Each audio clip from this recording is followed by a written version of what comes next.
লাইলাতুল কদর হচ্ছে হাজার মাসের চাইতে উত্তম। এখানে গাণিতিক ভাবে ব্যাখ্যা করতে যাবেন না 1000 মাস সমান সমান কত বছর হয়, ব্যাপারটা এমন নয়। এখানে আধিক্য বোঝানো হয়েছে। হাজার হাজার মাস ইবাদত করলে যে নেকি হয়, এক রাত ইবাদত করলে সে নেকি হয়ে যাবে ইনশাআল্লাহ। এই রাতে কি হয়? স্পেশাল তানাজ্জালুল মালাইকাতু ওয়ার রূহ। এই মাসে আল্লাহর পক্ষ থেকে আল্লাহর ফেরেশতারা নেমে আসেন। কোথায় নেমে আসেন? পৃথিবীতে। তাদের সর্দার হিসেবে থাকেন জিবরাইল আলাইহিস সালাম। তানাজ্জালুল মালাইকাতু ওয়ার রূহু ফিহা বিইذনি রাব্বিহিম। আল্লাহর রবের আদেশে তারা এই কাজটা করেন। মিন কুল্লি আমর, প্রত্যেকটা বিষয়ের ফয়সালা হয় এই রাতে। আপনার আমার তাকদীর লেখা হয়েছে আসমান জমিন সৃষ্টির 50,000 বছর আগে।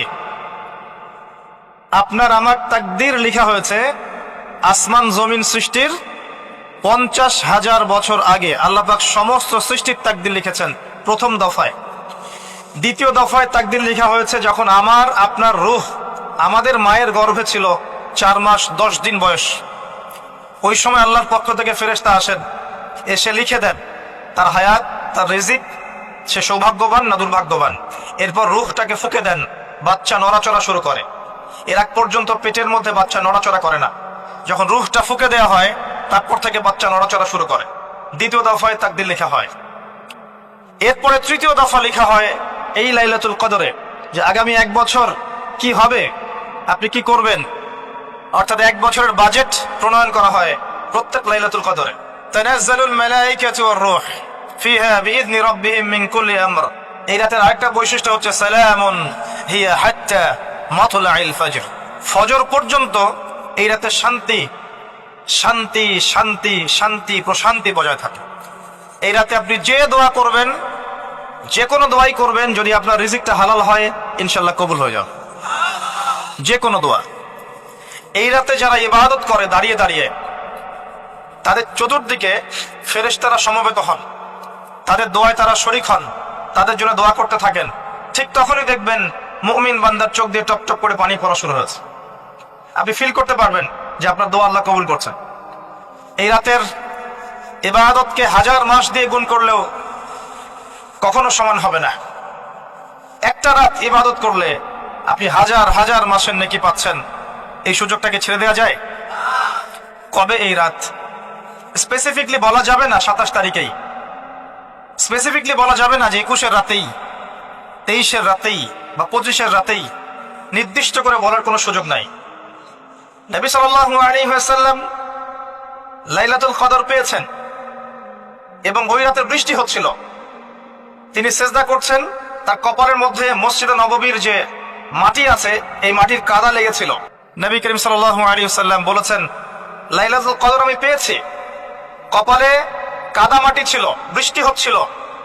তার মানে ওই রাতে বৃষ্টি হতে পারে, ওই রাতে বৃষ্টি হতে পারে। লাইলাতুল কদরের আলামত রাতের বেলা বৃষ্টি হতে পারে। বৃষ্টি হয়েছে, তিনি নামাজ পড়েছেন, কপালের মধ্যে কাদা লেগেছিল। তিনি বের হয়েছেন, সাহাবীদেরকে বলবেন কোন রাতটা লাইলাতুল কদর, আজকের রাতটা লাইলাতুল কদর, এটা বলতে বের হয়েছে। বের হয়ে দেখছেন দুজন মুসলিম আপোষে ঝগড়া করছে। লিসেন টু মি, দুজন মুসলিম আপোষে ঝগড়া করছে। আমরা বলি না যে মুসলিমদের মাঝে ইখতিলাফগুলো রহমত, আমরা বলি না? দুজন মুসলিম আপোষে ঝগড়া করছে। এই কাজটার কারণে আল্লাহ রাব্বুল আলামিন নবী সাল্লাল্লাহু আলাইহি ওয়াসাল্লামের হৃদয় থেকে এই কথাটাকে তুলে নিলেন। তিনি আর বললেন না এক্স্যাক্টলি কোন রাতে লাইলাতুল কদর ছিল, তিনি বলতেই বেরিয়েছিলেন যে কোন রাতে লাইলাতুল কদর ছিল। আমাদের ইখতিলাফের কারণে আমরা সেই নির্দিষ্ট রাতটাকে হারিয়ে ফেলেছি।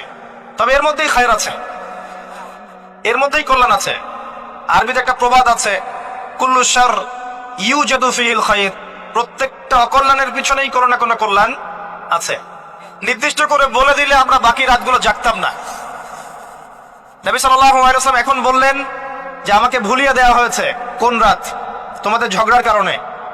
অতএব তোমরা শেষ দশকের বিজোড় রাতগুলোকে তালাশ করো।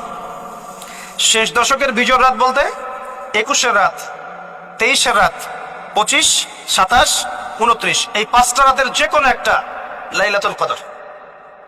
এই রাতে ইবাদত করলে এত নেকি হচ্ছে, কারণটা কি? রাত আর দিন কি ডিফারেন্ট কিছু?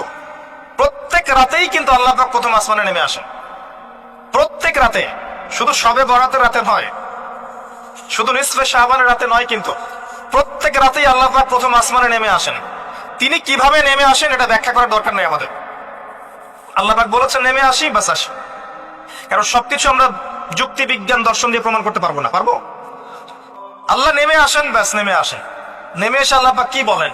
আল্লাহ পাক তিনটা কথা বলেন। রাতের শেষ অংশ, রাতকে ভাগ করেন।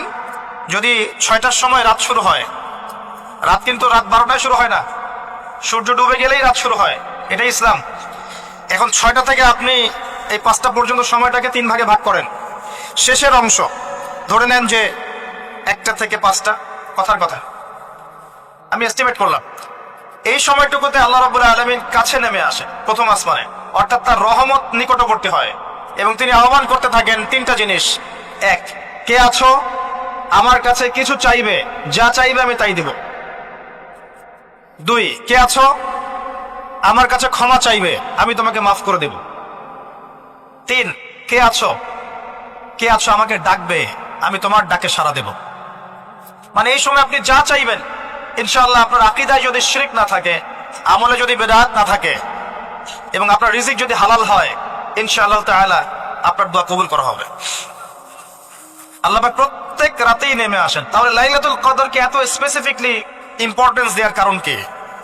একটাই কারণ, মনে রাখবেন, লাইলাতুল কদরকে মর্যাদা মণ্ডিত করার এবং রমাদান মাসকে শ্রেষ্ঠ মাস মর্যাদা মণ্ডিত করার একটা কারণ, only one reason behind it, সেটা হচ্ছে এই মাসে এবং এই রাতে আল কোরআন নাজিল হয়েছে। কথা কি বুঝতে পারছেন?